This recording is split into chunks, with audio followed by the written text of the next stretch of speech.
Okay. Hi, everyone. This is Lauren Steiner. Welcome to the second edition of 2023's Robust Opposition.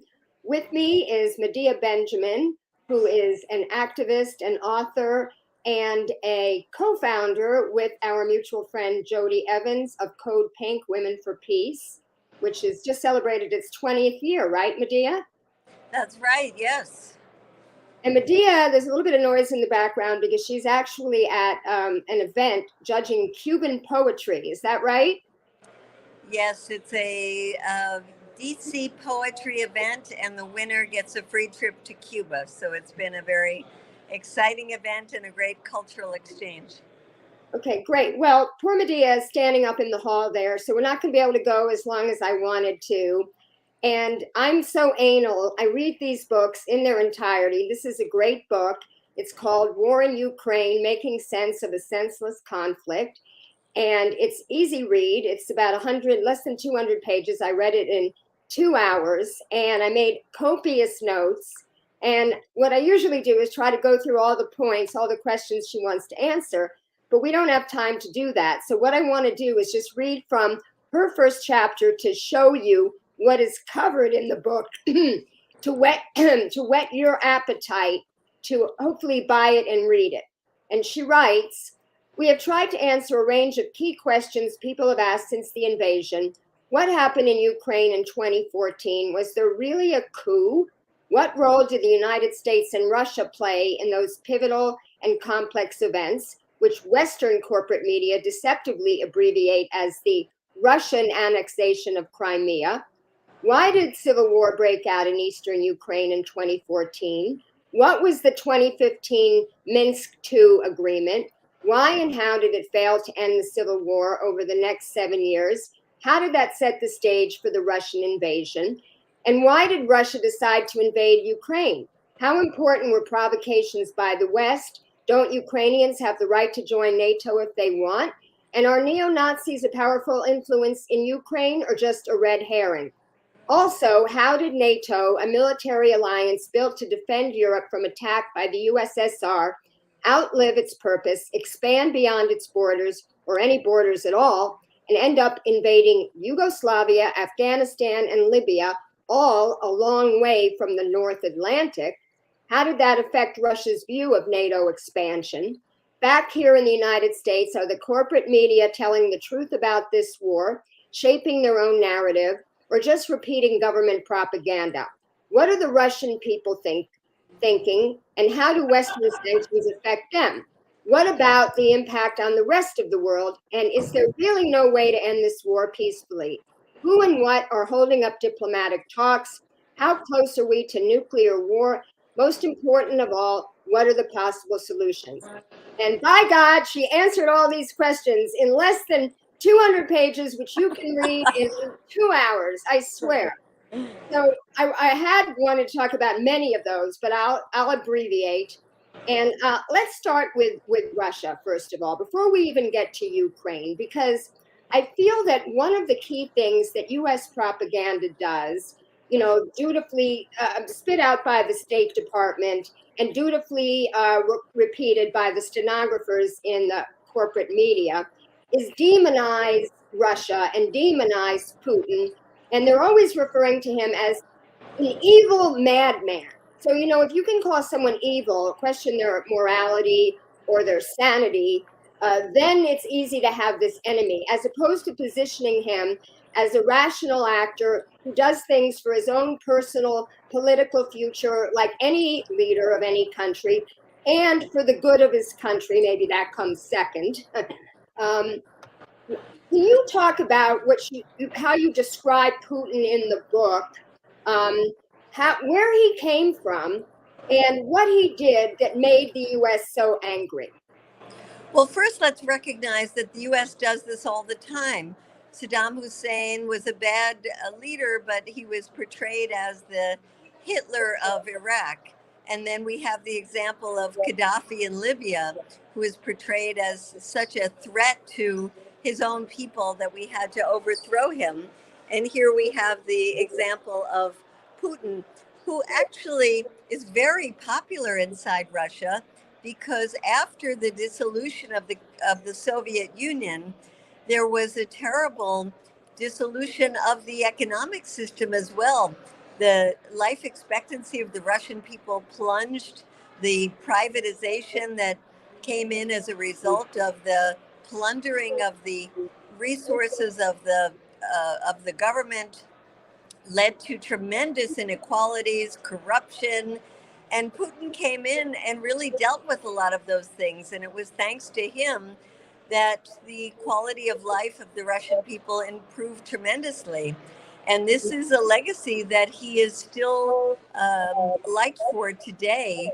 And the American people don't seem to understand that he has been a very popular leader in Russia precisely because he did something to root out a lot of the corruption and improve the quality of life of the Russian people. Yes, and I would contend that that would be a major reason for us wanting to have regime change over there. Because unlike Yeltsin and even Gorbachev, he has not been our puppet. We've not been able to go in there and plunder their country and access their natural resources in the same way we've been able to do with other countries. So now, go on. Exactly. And Russia has its own foreign policy that is not always aligned with the foreign policy of the United States, as in Syria. And so, yes, the US has for a long time had its sights set on trying to weaken Russia. And let's remember, and I don't know if you were taking us there, Lauren, but that this whole issue of Russiagate, that it was the Russian bots that influenced the election and led to the loss of Hillary Clinton and the ascendancy to the presidency of Donald Trump, that the Democrats at least have been pumped for many years now in hating Russia, and this has really contributed to the lack of a rational discourse when it comes to the conflict in Ukraine. Yes, and the Democrats have really become the party of war. I was talking about on my last show at Ted Lieu's town hall, and he was a big Russiagator. I stood up in 2017, and I was heckled by his largely liberal Democratic audience because I started to say, "Stop talking about Russiagate," talking about interfere, and I referenced Time Magazine's cover story, "Yanks to the Rescue," where they actually bragged about how we sent over advisors to run Yeltsin's campaign, talking about interfering in an election. But that was an inconvenient truth nobody wanted to hear about. Well, and of course, talk about interference in Ukrainians' internal affairs. There is the whole issue of what happened in 2014 in the Maidan uprising. And it's quite remarkable, even on the very superficial symbolic level of seeing a U.S. official, Victoria Nuland, Assistant Secretary of State, not only in the leaked audio tape when she was talking to the U.S. ambassador and deciding who would be the head of Ukraine, but also symbolically standing outside with the rebels in Maidan Square and handing out sandwiches and cookies. And I liken it to, what if there was a Russian official on January 6th when the mob of the Republicans tried to take over the Congress, was out there saying, yes, let's go get them, overthrow this government. Well, that's exactly what the United States was doing and did do. Yeah, exactly. Now, I did a show with Kevin Zeese, our friend, the late great activist and journalist Kevin Zeese, in 2019, and it was called The Real Ukrainian Scandal. And it was not about Biden's laptop, but it was about our role in the coup. And Kevin laid out, what I had known about since 2015 when I read Robert Parry, another great late journalist, his article, The Mess Victoria Nuland Made. He laid out how, Yanukovych was democratically elected in Ukraine in 2014, and he had to weigh between the EU deal and the Russian deal. And he didn't want to take the EU deal because this involved an IMF loan that involved privatizing a lot of their industries. And, then we came in, we put in $5 billion, the National Endowment for Democracy, and we funded that revolution. Now, It's a little bit more complicated than that, and that's what I liked reading about your book, because Robert Parry and Kevin made it like, Yanukovych was the good guy, and the decision was so clear as to go with Russia, but it was more complicated than that. And you in your book talk about him also being corrupt. And by the time this thing was over, there was a huge percentage of the of the Ukrainians who wanted to go with Europe. Do you want to talk about that a little bit? Well, yes, and the same kind of privatization that we talked about happening in Russia with the breakup of the Soviet Union was happening in Ukraine. And so there was leader after leader who were all corrupt, and Yanukovych was one of them. And so there was a popular sentiment against a democratically elected government that was corrupt. And so we have to recognize that. But it was hijacked by the neo-Nazis, by the right-wing elements, by the violent people who turned this peaceful protest into something violent. And yes, as you said, Yanukovych was weighing the benefits of a entry into the European Union and weighing the benefits of what the Russians were offering at that time. And the pro-Western elements then rose up and said, well, we're not going to give you the ability to make that kind of decision. We're just going to overthrow you. And that's when Victoria Nuland comes in. That's where the millions of dollars that the U.S. spent in trying to create this opposition to the pro-Western sentiments. And so we see certainly the incredible interference of the United States in the internal affairs of Ukraine, making this peaceful uprising into what was really a coup. And then, of course, we get the consequences of that, which is the breakaway republics in the Donbass who are more pro-Russia, the Russian invasion of Crimea, and the 8-year war that led to the deaths of over 14,000 people in the Donbass region. And so when we talk about the war starting on February 24th with the invasion of Russia, let's remember that really this started way before them.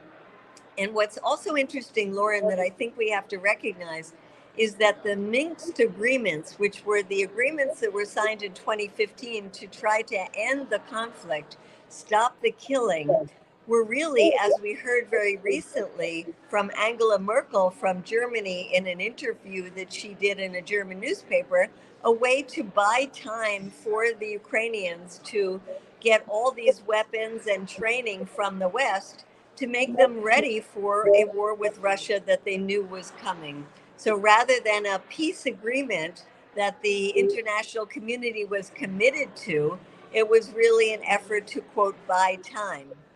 Yes. And it's really interesting because there's a couple of things that you don't talk about in your book that I wanted to bring up, because I'm always very cynical. They talk about democracy and they talk about Ukrainian people getting to choose their leaders, and who they want to align with, but that's all a smokescreen. You really have to follow the money and see what American interests stand to benefit.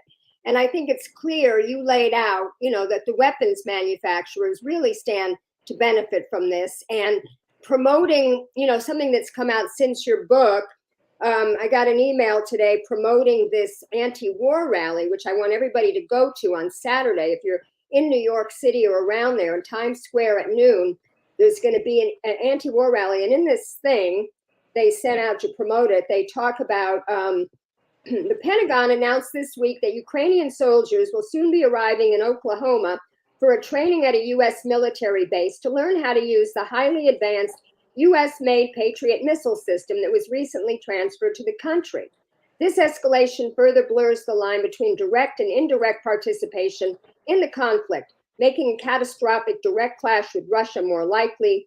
And on top of this, the latest NATO arms shipments to Ukraine is perhaps the most provocative yet. Armored vehicles, perhaps possibly including state-of-the-art tanks, are about to flood the war zone, and yet another move to prolong the fighting and prevent peace. So I think clearly, that's a motivation. And I also, go on. Well, I was going to say thank you for bringing up this, the protest that's happening on Saturday in New York. I'm going to be going there. I'm anxious to participate, and hopefully there'll be a a good showing of people out on that. And, we are coming so close to a direct war with Russia. Every move that we make, and this move of training people in Oklahoma is one more step.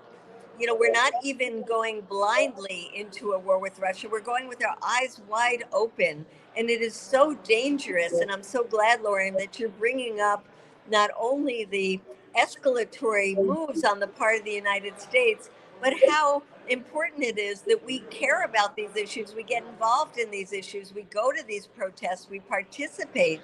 We do something, because otherwise, history will condemn us for having allowed our government to take us into a World War III, a nuclear war. I mean, who knows the horrors where this could lead to? But we can help change the course of history if we put the focus and the pressure on our government to stop this endless funding, this blank check that is only prolonging and escalating this dangerous war. Well, I want to put a pin in the other two things that I wanted to mention, which is Monsanto and taking over Ukrainian agriculture, which you don't really talk about in your book, and energy. You allude very briefly to Nord 2, but I think that's a huge part of it. I want to put a pin in that to go back to, what you were saying about why we should go. It's so difficult when we're so propagandized that they're the enemy, that they're the aggressor. And, your book does such a great job talking about US propaganda, what they're doing in social media, and the Twitter files that just came out show how a lot of these accounts are being, shadow banned, and we're not getting the information out to the American people. But that's also happening in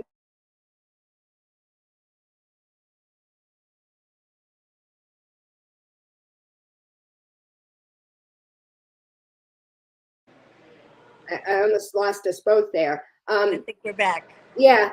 So why don't you talk a little bit about the media and what you see the role media in all three countries here? Well, the media is really part of the narrative that we're getting from the Biden administration and from the West in general, that victory is around the corner. And it's a very dangerous kind of narrative, because it makes people think that we just have to give the next most advanced weapon, the weapon that can reach deep into Russia, the more we give and the more technologically advanced these weapons are, the greater the chance of victory. And it's just a myth, because the Russians are not about to turn around and say, oh, we made a mistake, we're going to leave.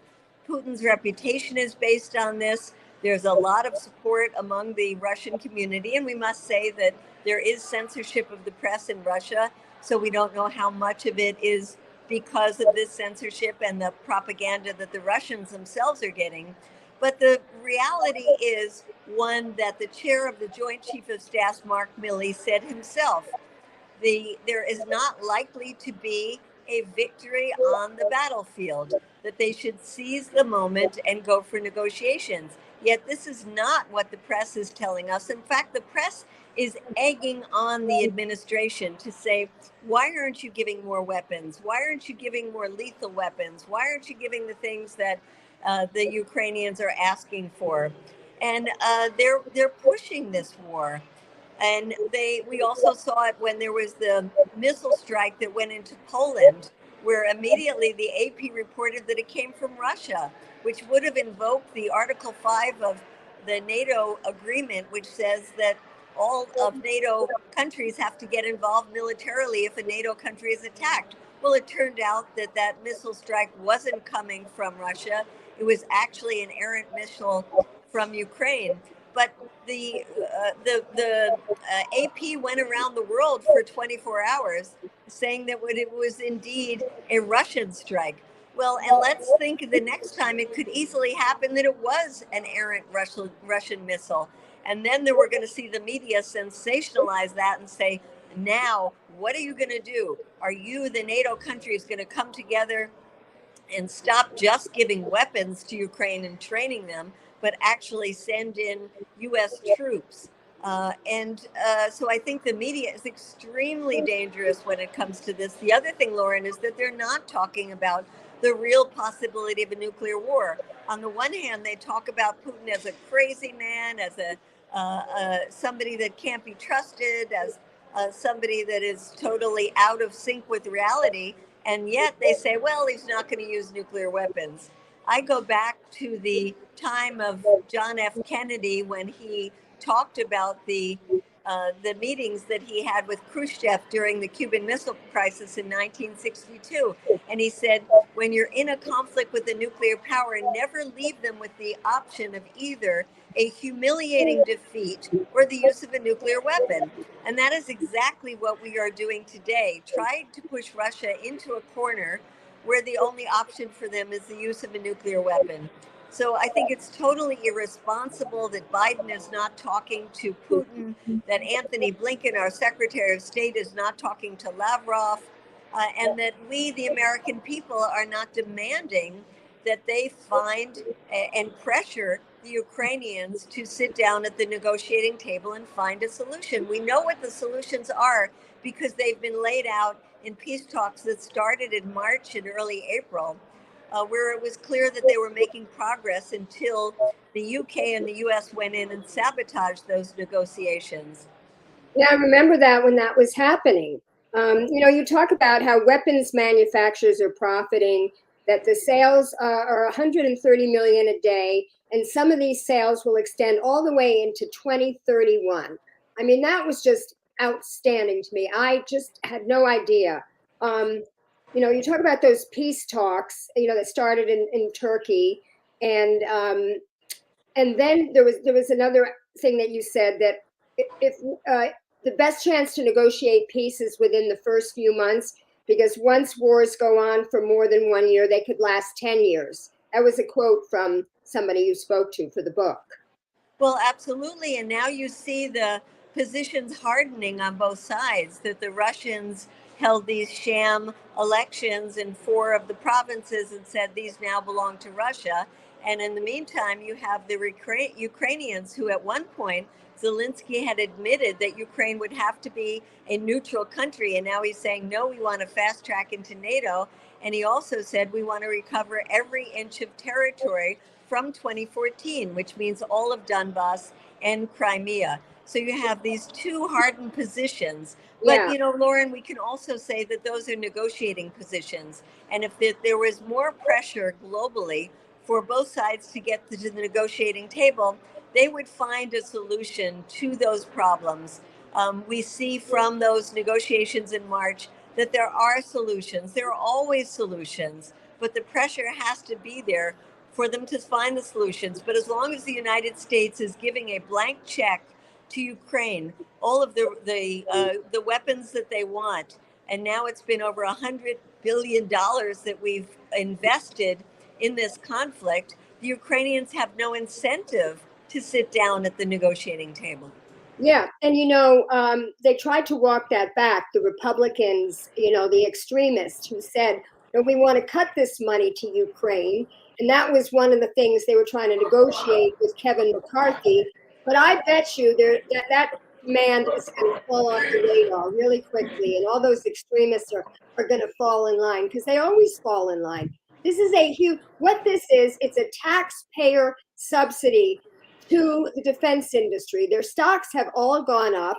And we think about how much money we're giving them, and the taxpayers, have no say over it. When you look at what nobody's trying to attack us right now. The defense budget is up to almost $1 trillion when you account for everything, 75 billion more than Biden even wanted, and no one's trying to attack us. In contrast, we have, talk about, there was another quote I wanted to read from your book, but why don't you say what it is, how much we've done, how much damage we've done to the rest of the world in the last 20 years. What do you want me to read that? You basically had this one statistic. From 2001 to 2021, the U.S. and his allies dropped a total of more than 337,000 bombs and missiles on 9 different countries. That's an average of 46 every single day for 20 years. Senior U.S. Defense Intelligence Agency officers estimated that the first 24 days of Russia's bombing of Ukraine was less destructive than the first day of U.S. bombing in Iraq in 2003. The 2017 U.S. bombing of Iraq's second largest city, Mosul, destroyed or damaged an astounding 138,000 houses, killing at least 40,000 civilians, according to an Iraqi Kurdish intelligence report. Now, Russia didn't even destroy Kyiv, when they went in there. They've been pretty cautious since the beginning. But you don't get this kind of historical comparison in the press. It's all propaganda. And the worst part of the propaganda is how racist it is. Talk a little bit about that. I think we all witnessed that. Well, first I want to say that, it is hard to compare suffering. And I think, yes, we did a lot more damage in Iraq, but the Russians are doing a lot of damage and causing a lot of suffering in Ukraine. And we should really be condemning that. In terms of the racism, we saw that in full force when the refugees first started flooding out of Ukraine to the Polish border. And they were welcomed with open arms, and the world community poured out so much money to help these refugees. We at Code Pink sent people to the border, and when they got there, they found there were no refugee camps because everybody had been taken into homes, and the people who took them into homes were actually being paid by the international community to house and feed the refugees. It's really a great example of how refugees should be treated. But of course, this is not the case with refugees from other countries, and it certainly wasn't the case for refugees who were people of color coming from Ukraine, whether they were students of Africa or whether they were people of color who were living in Ukraine. We found out that they were beaten up at the border, that they were not allowed into the buses and the trains, that even when they got into Poland, some of the hotels wouldn't even house them. And so the African countries had to send in planes to evacuate their citizens because they were being treated so badly. And in the meantime, we saw in the Western press the most racist kind of language talking about these refugees being white people that looked, quote, like us, that could have been our neighbors. And so there was tremendous amount of racism. But in any case, I do think it is important to say that, for example, on the lines coming into the United States from Mexico, there are people who've been living on that border for months, if not years, trying to get into this country. And yet the Ukrainians, when they got there, there was a special line that was created just for them that expedited them immediately to get into the United States. So we should really be questioning why the white Ukrainians were treated so differently. And instead of asking for those Ukrainians to be treated more poorly, we should ask for all refugees to be treated at the same kind of level that these Ukrainian refugees were treated. Yeah, that was one of the most shocking things to me. And also how the media presented, you have a great quote in here. In this conflict, the news media showed us the bravery and creativity of Ukrainian freedom fighters repelling the Russian invaders. Civilians producing homemade Molotov cocktails, resistance fighters blowing up bridges to stop Russian tanks, and ordinary citizens attacking armored vehicles with whatever weapons they could muster. Can you imagine a sympathetic segment by Western media about Iraqi freedom fighters making homemade bombs to repel attacks by US soldiers? What about news clips on CNN lauding the bravery of young Palestinian boys who throw stones at heavily armed Israeli soldiers invading their villages? The media has glorified Ukrainian locals' armed resistance to the Russians in a way that's not affordable to nations comprised of Black and brown people, wrote Nadine White in The Independent in the UK. I just think that is so true.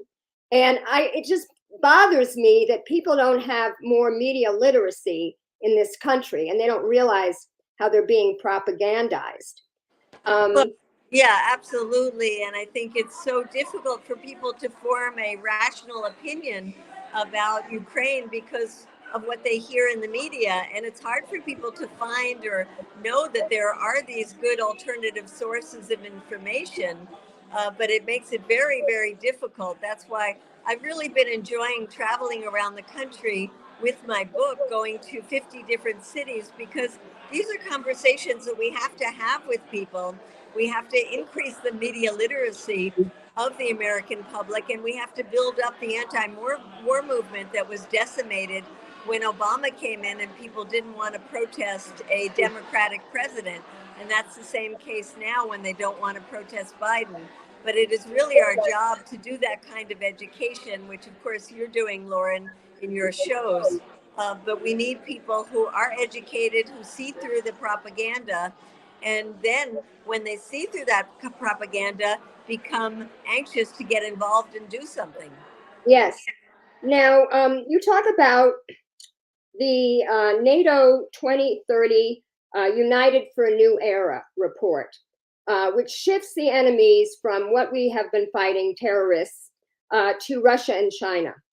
And my contention is that's because fighting terrorists or this guerrilla warfare in the cities, where you're not really using big, expensive conventional weapons, versus when you're fighting major countries like Russia and China, you have to build up that conventional weaponry. Do you agree with that? I think the weapons industry is really very delighted to have a prolonged war with Russia, because it means that they can pretend that they are using U.S. money to replenish the supplies that they are giving to Ukraine. But what they're really doing is building up more and more weapons so that they can be ready for an eventual attack on China. And we see that there have been amendments in the U.S. National Defense Authorization Act that allow for these contracts to be multi-year and to be no-bid contracts, and to guarantee the weapons companies that they will have these contracts for many years to come. So either it is saying this Ukraine war is going to go on for years and years, or it's saying whether or not we're fighting Russia, we want to get ready to fight China.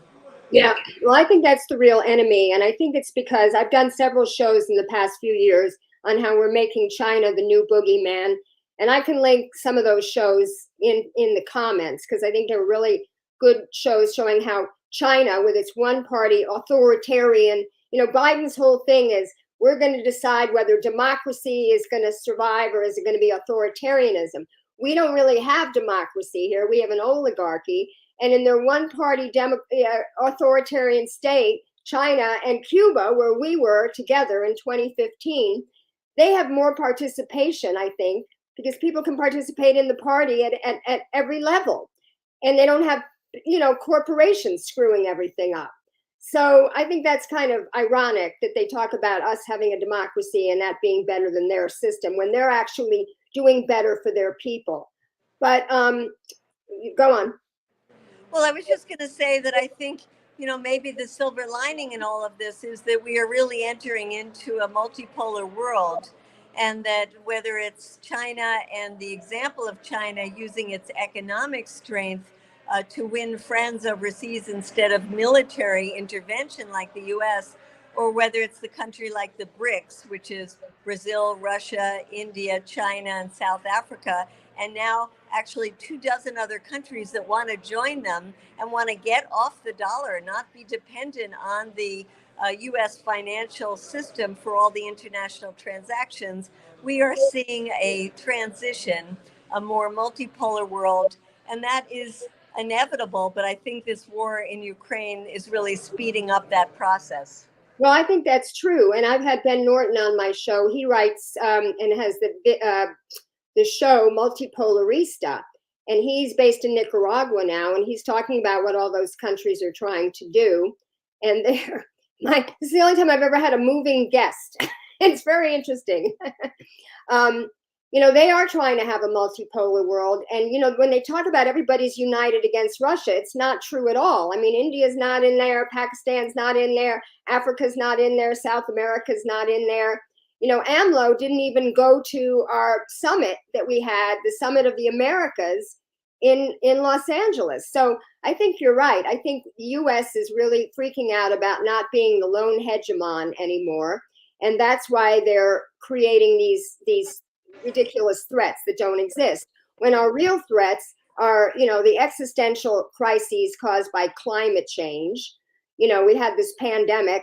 We're not out of it yet, but we kind of gave up on it. And, now potential nuclear annihilation with these weapons. Now, I just want to talk about the energy aspect of it, because I feel also, because I was listening to a briefing that the State Department, Ned Price, the spokesman, was doing prior to the invasion. And they were on C-SPAN, and they were talking about Nord 2 and how they were going to get Germany to cancel it. And the questioners are saying, how are you going to do that? And they're like, don't worry, we're going to do it. And sure enough, after the invasion, Germany had nothing else to do but cancel the agreement. Now, you talk about Europe being 40% dependent on Russian oil. Well, Germany was 55% dependent on Russian gas. With Nord 2 coming online, it was going to be 80%. Now, we've had a dying fracking industry. I've done shows about that. Our fracking industry was running on fumes, no pun intended. But this has really revived it, because now we can sell our more expensive liquefied natural gas. And I just posted this article on my Facebook page about how that's destroying the part of Louisiana where those export terminals are, because they're flaring and all the methane and all the chemicals are going into the air. And Michael Hudson wrote a great article you might have read, that we've defeated Germany for a third time. It was the title of his article. And the idea that they're trying to sell us that Russia bombed, that they bombed a pipeline that they spent $11 billion building is poppycock. What do you think of the energy connection to this war? Does that sound like a conspiracy theory when I put it forth like that? Absolutely not. I mean, who didn't want that pipeline to be built with to begin with? The United States, who said that it had the ability to destroy that pipeline. Who would benefit from the destruction of pipeline? It's the United States. And who is benefiting now is the dirty U.S. energy companies. And they're complaining in Europe that we are selling the same energy from the United States at 4, 5, 6 times the price in Europe, that there is war profiteering going on in the energy sector. And of course, there's war profiteering going on in the weapons sector, because the Europeans are now allocating a lot more money to the weapons, and that money is mostly going to the United States. So they're saying we're the ones in Europe who are suffering from the inflation, from the increased prices of energy, and the United States is gaining, well, U.S. companies are profiting from this. And so I think we're going to see more and more of a split with the Europeans, especially those Europeans who have depended on Russian energy. And there are protests going on in their countries, in Germany, in Italy, in France. I was just on a call with a group called Europe for Peace today, and they are organizing Europe-wide to call for a ceasefire negotiations. And it's very heartening, and I think it's something that we in the United States have to be a part of, the U.S. and Europe together, to call for the ceasefire negotiations. Yeah, and the other thing I wanted to mention was the agriculture industry and Monsanto, because the Oakland Institute did a report in 2013 about what was happening in Ukraine, because one of the things the EU wanted was them to accept Monsanto GMOs. And as Kevin talked about in my show, they had a pristine organic agriculture there.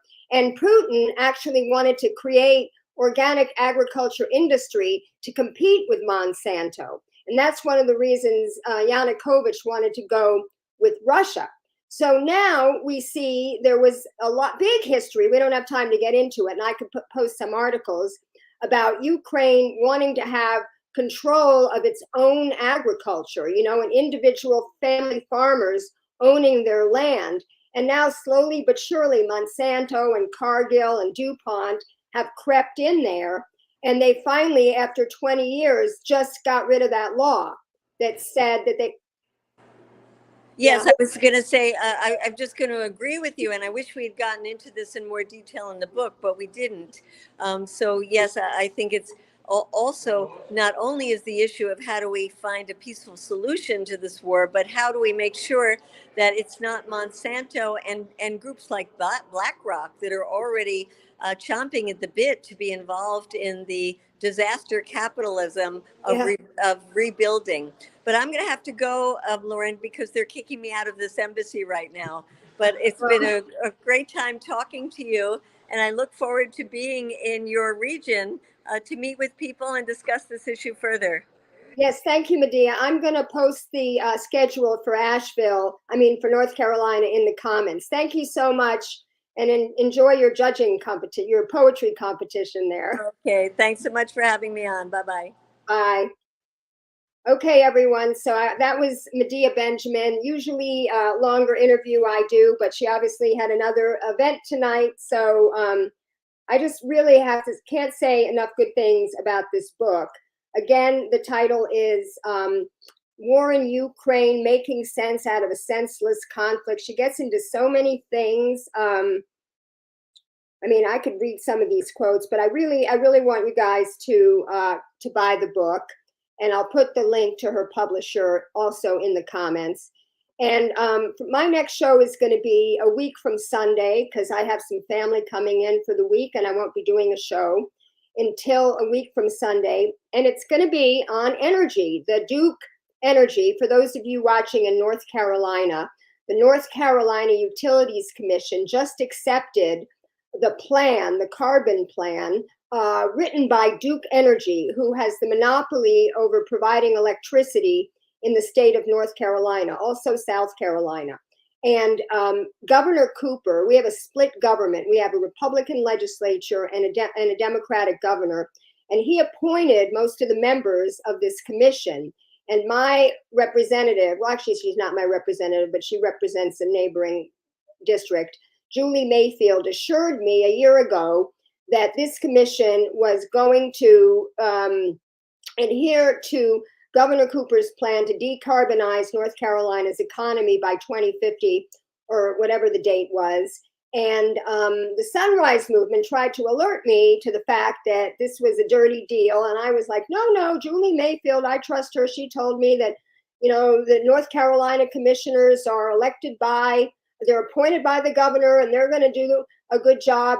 And the first sign of trouble was when they appointed Duke to do the study of how they're going to get to, decarbonization. And the study comes out. They had to come up with a plan by the end of December. The study comes out and says, we're going to build all these new frack gas plants, which is crazy, So Jim Warren, who is the head of an organization called DC Warren, and NC Warren, which is a very good environmental organization here in North Carolina. It's going to be on my show a week from Sunday at 7 p.m. Along with a scientist. They had 45 scientists write a letter to Governor Cooper asking him to reject this plan or restart the process to use more renewables. And one of the scientists who's going to be on with him is a former retired member from the Environmental Protection Agency. So we're going to do a deep dive into this issue, and I hope that people join us. Again, I don't know where you're watching because I'm live now on YouTube, Twitter, and Facebook, but my Facebook page is facebook.com/lauren.steiner.la. My YouTube is at Lauren_Steiner. And my Twitter, sorry, I don't know how long I'm going to be on there though. And my YouTube is Lauren Steiner, I think. I think it was just changed. It used to be Lauren from LA. Now I think it's just Lauren Steiner. So anyway, thanks for watching. Share this show and keep fighting.